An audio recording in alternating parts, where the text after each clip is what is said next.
How to add music audio to Canva. Hello everyone, I am Bishaka and welcome to our channel. Now let's get right into the tutorial. Firstly, go ahead and open your preferred browser and in the search bar, search for canva.com. You will be led to the official webpage of Canva. Make sure you are logged in, and if not, then go ahead and log yourself in. Further, open a design that you want to add music audio in. Now, on the left side toolbar that appears, scroll through and you will see the audio option.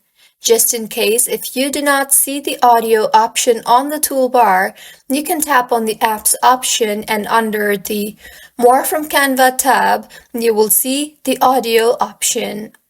Tap on that and you will now be shown with a bunch of music that you can choose from to add to your Canva design.